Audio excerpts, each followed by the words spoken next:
My fellow Americans, I am happy to have this opportunity to talk to you once more before I leave the White House. Next Tuesday, General Eisenhower will be inaugurated as President of the United States. A short time after the new president takes his oath of office, I will be on the train going back home to Independence, Missouri. I will once again be a plain, private citizen of this great republic. That is as it should be. Inauguration Day will be a great demonstration of our democratic process. I am glad to be a part of it, glad to wish General Eisenhower all possible success, as he begins his term, glad the whole world will have a chance to see how simply and how peacefully our American system transfers the vast power of the presidency from my hands to his. It is a good object lesson in democracy. I am very proud of it. And I know you are, too. During the last 2 months I have done my best to make this transfer an orderly one. I have talked with my successor on the affairs of the country, both foreign and domestic, and my cabinet officers have talked with their successors. I want to say that General Eisenhower and his associates have cooperated fully in this effort. Such an orderly transfer from one party to another has never taken place before in our history. I think a real precedent has been set. In speaking to you tonight, I have no new revelations to make, no political statements, no policy announcements. There are simply a few things in my heart that I want to say to you. I want to say goodbye and thanks for your help. CF note. And I want to talk to you a little while about what has happened since I became your president. I am speaking to you from the room where I have worked since April 12, 1945. This is the President's office in the West Wing of the White House. This is the desk where I have signed most of the papers that embodied the decisions I have made as president. It has been the desk of many presidents, and will be the desk of many more. Since I became president, I have been to Europe, Mexico, Canada, Brazil, Puerto Rico, and the Virgin Islands, Wake Island and Hawaii. I have visited almost every state in the Union. I have traveled 135,000 miles by air, 77,000 by rail, and 17,000 by ship. But the mail always followed me, and wherever I happened to be, that's where the office of the president was. The greatest part of the president's job is to make decisions, big ones and small ones, dozens of them almost every day. The papers may circulate around the government for a while, but they finally reach this desk. And then, there's no place else for them to go. The president, whoever he is, has to decide. He can't pass the buck to anybody. No one else can do the deciding for him. That's his job. That's what I've been doing here in this room, for almost 8 years. And over in the main part of the White House, there's a study on the second floor, a room much like this one where I have worked at night and early in the morning on the papers I couldn't get to at the office. Of course, for more than 3 years Mrs. Truman and I were not living in the White House. We were across the street in the Blair House. That was when the White House almost fell down on us and had to be rebuilt. I had a study over at the Blair House, too, but living in the Blair House was not as convenient as living in the White House. The Secret Service wouldn't let me walk across the street. So I had to get in a car every morning to cross the street to the White House office, again at noon to go to the Blair House for lunch, again to go back to the office after lunch, and finally take an automobile at night to return to the Blair House. Fantastic, isn't it? But necessary, so my guards thought, and they are the bosses on such matters as that. Now, of course, we're back in the White House. It is in very good condition, and General Eisenhower will be able to take up his residence in the house and work right here. That will be much more convenient for him, and I'm very glad the renovation job was all completed before his term began. Your new president is taking office in quite different circumstances than when I became president 8 years ago. On April 1945, I had been presiding over the Senate in my capacity as vice president. When the Senate recessed about 5 o'clock in the afternoon, I walked over to the office of the Speaker of the House, Mr. Rayburn, to discuss pending legislation. As soon as I arrived, I was told that Mr. Early, one of President Roosevelt's secretaries, wanted me to call. I reached Mr. Early, and he told me to come to the White House as quickly as possible, to enter by way of the Pennsylvania Avenue entrance, and to come to Mr. Roosevelt's study. When I arrived, Mr. Roosevelt told me the tragic news, and I felt the shock that all of you felt a little later when the word came over the radio and appeared in the newspapers. President Roosevelt had died. I offered to do anything I could for Mr. Roosevelt, and then I asked the Secretary of State to call the cabinet together. At 7:09 p.m., I was sworn in as president by Chief Justice Stone in the cabinet room. Things were happening fast in those days. The San Francisco conference to organize the United Nations had been called for April 25. I was asked if that meeting would go forward. I announced that it would. That was my first decision. After attending President Roosevelt's funeral, I went to the hall of the House of Representatives and told a joint session of the Congress that I would carry on President Roosevelt's policies. On May 7, Germany surrendered. The announcement was made on May 8, my 61st birthday. Mr. Churchill called me shortly after that and wanted a meeting with me and Prime Minister Stalin of Russia. Later on, a meeting was agreed upon, and Churchill, Stalin, and I met at Potsdam in Germany. Meanwhile, the first atomic explosion took place out in the New Mexico desert. The war against Japan was still going on. I made the decision that the atomic bomb had to be used to end it. I made that decision in the conviction it would save hundreds of thousands of lives, Japanese as well as American. Japan surrendered, and we were faced with the huge problems of bringing the troops home and reconverting the economy from war to peace.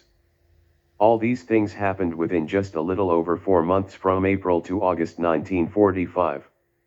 I tell you this to illustrate the tremendous scope of the work your president has to do. And all these emergencies and all the developments to meet them have required the president to put in long hours, usually 17 hours a day, with no payment for overtime. I sign my name, on the average, 600 times a day, see and talk to hundreds of people every month, shake hands with thousands every year, and still carry on the business of the largest going concern in the whole world. There is no job like it on the face of the earth, in the power which is concentrated here at this desk, and in the responsibility and difficulty of the decisions. I want all of you to realize how big a job, how hard a job, it is, not for my sake, because I am stepping out of it, but for the sake of my successor. He needs the understanding and the help of every citizen. It is not enough for you to come out once every 4 years and vote for a candidate, and then go back home and say, well, I've done my part, now let the new president do the worrying. He can't do the job alone. Regardless of your politics, whether you are Republican or Democrat, your fate is tied up with what is done here in this room. The president is president of the whole country. We must give him our support as citizens of the United States. He will have mine, and I want you to give him yours. I suppose that history will remember my term in office as the years when the Cold War began to overshadow our lives. I have had hardly a day in office that has not been dominated by this all-embracing struggle, this conflict between those who love freedom and those who would lead the world back into slavery and darkness. And always in the background there has been the atomic bomb. But when history says that my term of office saw the beginning of the Cold War, it will also say that in those 8 years we have set the course that can win it. We have succeeded in carving out a new set of policies to attain peace, positive policies, policies of world leadership, policies that express faith in other free people. We have averted World War III up to now, and we may already have succeeded in establishing conditions which can keep that war from happening as far ahead as man can see. These are great and historic achievements that we can all be proud of. Think of the difference between our course now and our course 30 years ago. After the First World War we withdrew from world affairs, we failed to act in concert with other peoples against aggression, we helped to kill the League of Nations, and we built up tariff barriers that strangled world trade. This time, we avoided those mistakes. We helped to found and sustain the United Nations. We have welded alliances that include the greater part of the free world. And we have gone ahead with other free countries to help build their economies and link us all together in a healthy world trade. Think back for a moment to the 1930s and you will see the difference. The Japanese moved into Manchuria, and free men did not act. The fascists moved into Ethiopia, and we did not act. The Nazis marched into the Rhineland, into Austria, into Czechoslovakia, and free men were paralyzed for lack of strength and unity and will. Think about those years of weakness and indecision, and the World War II, which was their evil result. Then think about the speed and courage and decisiveness with which we have moved against the communist threat since World War II.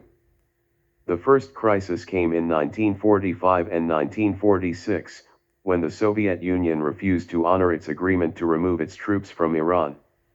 Members of my cabinet came to me and asked if we were ready to take the risk that a firm stand involved. I replied that we were.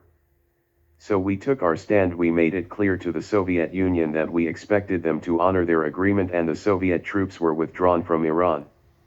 Then, in early 1947, the Soviet Union threatened Greece and Turkey. The British sent me a message saying they could no longer keep their forces in that area. Something had to be done at once, or the Eastern Mediterranean would be taken over by the communists. On March 12, I went before the Congress and stated our determination to help the people of Greece and Turkey maintain their independence. Today, Greece is still free and independent, and Turkey is a bulwark of strength at a strategic corner of the world. Then came the Marshall Plan, which saved Europe, the heroic Berlin airlift, and our military aid programs. We inaugurated the North Atlantic Pact, the Rio Pact binding the Western Hemisphere together, and the defense pacts with countries of the far Pacific. Most important of all, we acted in Korea. I was in Independence, Missouri, in June 1950, when Secretary Atkinson telephoned me and gave me the news about the invasion of Korea. I told the Secretary to lay the matter at once before the United Nations, and I came on back to Washington. Flying back over the flatlands of the Middle West and over the Appalachians that summer afternoon, I had a lot of time to think. I turned the problem over in my mind in many ways, but my thoughts kept coming back to the 1930s, to Manchuria, to Ethiopia, the Rhineland, Austria, and finally to Munich. Here was history repeating itself. Here was another probing action, another testing action. If we let the Republic of Korea go under, some other country would be next, and then another. And all the time, the courage and confidence of the free world would be ebbing away, just as it did in the 1930s. And the United Nations would go the way of the League of Nations. When I reached Washington, I met immediately with the Secretary of State, the Secretary of Defense, and General Bradley, and the other civilian and military officials who had information and advice to help me decide on what to do. We talked about the problems long and hard. We considered those problems very carefully. It was not easy to make the decision to send American boys again into battle. I was a soldier in the First World War, and one know what a soldier goes through. I know well the anguish that mothers and fathers and families go through. So I knew what was ahead if we acted in Korea. But after all this was said, we realized that the issue was whether there would be fighting in a limited area now or on a much larger scale later on, whether there would be some casualties now or many more casualties later. So a decision was reached. The decision I believe was the most important in my time as President of the United States. In the days that followed, the most heartening fact was that the American people clearly agreed with the decision. And in Korea, our men are fighting as valiantly as Americans have ever fought, because they know they are fighting in the same cause of freedom in which Americans have stood ever since the beginning of the Republic. Where free men had failed the test before, this time we met the test. We met it firmly. We met it successfully. The aggression has been repelled. The communists have seen their hopes of easy conquest go down the drain. The determination of free people to defend themselves has been made clear to the Kremlin. As I have thought about our worldwide struggle with the communists these past 8 years day in and day out, I have never once doubted that you, the people of our country, have the will to do what is necessary to win this terrible fight against communism. I know the people of this country have that will and determination, and I have always depended on it. Because I have been sure of that, I have been able to make necessary decisions even though they called for sacrifices by all of us. And I have not been wrong in my judgment of the American people. That same assurance of our people's determination will be General Eisenhower's greatest source of strength in carrying on this struggle. Now, once in a while, I get a letter from some impatient person asking, why don't we get it over with? Why don't we issue an ultimatum, make all-out war, drop the atomic bomb? For most Americans, the answer is quite simple: we are not made that way. We are a moral people. Peace is our goal, with justice and freedom. We cannot, of our own free will, violate the very principles that we are striving to defend. The whole purpose of what we are doing is to prevent World War III. Starting a war is no way to make peace. But if anyone still thinks that just this once, bad means can bring good ends, then let me remind you of this: we are living in the 8th year of the atomic age. We are not the only nation that is learning to unleash the power of the atom. A third world war might dig the grave not only of our communist opponents but also of our own society, our world as well as theirs. Starting an atomic war is totally unthinkable for rational men. Then, some of you may ask, when and how will the Cold War end? I think I can answer that simply. The communist world has great resources, and it looks strong. But there is a fatal flaw in their society. Theirs is a godless system, a system of slavery. There is no freedom in it, no consent. The Iron Curtain, the secret police, the constant purges, all these are symptoms of a great basic weakness: the rulers' fear of their own people. In the long run, the strength of our free society, and our ideals, will prevail over a system that has respect for neither God nor man. Last week, in my State of the Union message to the Congress, and I hope you will all take the time to read it, I explained how I think we will finally win through. As the free world grows stronger, more united, more attractive to men on both sides of the Iron Curtain, and as the Soviet hopes for easy expansion are blocked, then there will have to come a time of change in the Soviet world. Nobody can say for sure when that is going to be, or exactly how it will come about, whether by revolution, or trouble in the satellite states, or by a change inside the Kremlin. Whether the communist rulers shift their policies of their own free will, or whether the change comes about in some other way, I have not a doubt in the world that a change will occur.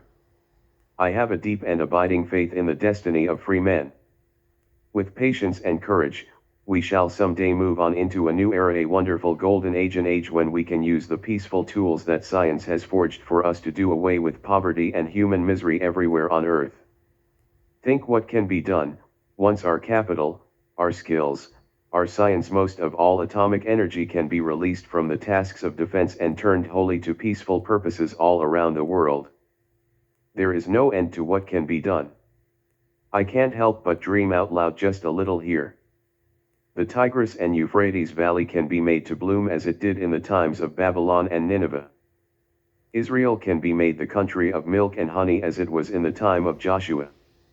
There is a plateau in Ethiopia some 6,000 to 8,000 feet high, that has 65,000 square miles of land, just exactly like the Corn Belt in northern Illinois. Enough food can be raised there to feed 100 million people. There are places in South America, places in Colombia and Venezuela and Brazil just like that plateau in Ethiopia, places where food could be raised for millions of people. These things can be done, and they are self-liquidating projects. If we can get peace and safety in the world under the United Nations, the developments will come so fast we will not recognize the world in which we now live. This is our dream of the future, our picture of the world we hope to have when the communist threat is overcome. I've talked a lot tonight about the menace of communism and our fight against it because that is the overriding issue of our time. But there are some other things we've done that history will record. One of them is that we in America have learned how to attain real prosperity for our people. We have 62.5 million people at work. Businessmen, farmers, laborers, white-collar people, all have better incomes and more of the good things of life than ever before in the history of the world. There hasn't been a failure of an insured bank in nearly 9 years. No depositor has lost a cent in that period. And the income of our people has been fairly distributed, perhaps more so than at any other time in recent history. We have made progress in spreading the blessings of American life to all of our people. There has been a tremendous awakening of the American conscience on the great issues of civil rights, equal economic opportunities, equal rights of citizenship, and equal educational opportunities for all our people, whatever their race or religion or status of birth. So, as I empty the drawers of this desk, and as Mrs. Truman and I leave the White House, we have no regret.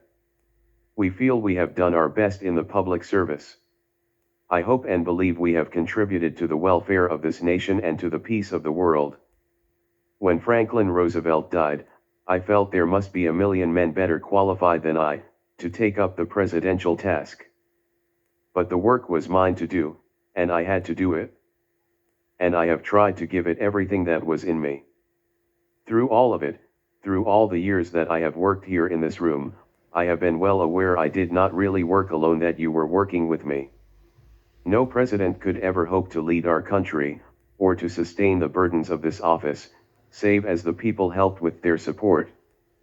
I have had that help, you have given me that support on all our great essential undertakings to build the free world's strength and keep the peace. Those are the big things. Those are the things we have done together. For that I shall be grateful, always. And now, the time has come for me to say good night and God bless you all.